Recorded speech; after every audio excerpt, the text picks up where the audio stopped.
Вие сте свързан с македонската тема по кръв и по происход.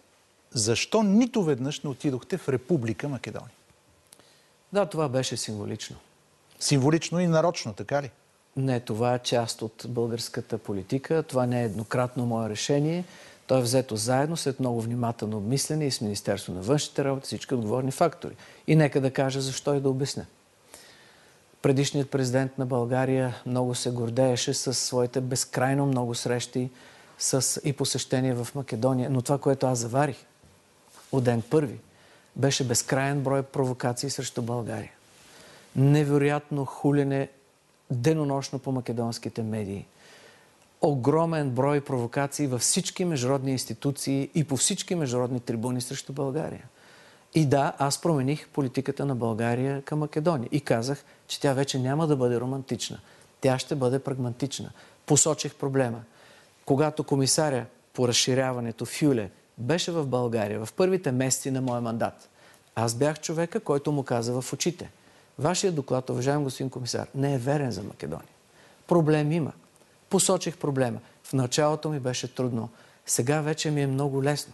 Всички ме питат, консултират се с мен. Президентите на цяла Европа знаят, че моите аргументи и това, което аз посочих още тогава, се оказаха верни. И ще кажа нещо важно наистина по този въпрос, което искам също следващия български външен министър, както и президента Радев, да ме разберат правилно. Да, Македония трябва да влезе в Европейския съюз и това е кауза за България. Но не и македонизма. Македонизма е една идеология, която е не само антибългарска, но тя е антидемократична. Това е една идеология на тотални манипулации с историята. Това е една идеология, която създава напрежение между бъдещите поколения. И ето ви отново. Вие ще кажете, защо се навличате този конфликт? Ще ви отговоря веднага. Защото искрено искам моите деца и децата на нашите братя от другата страна в Скопие да бъдат братя и да бъдат приятели, да има мир.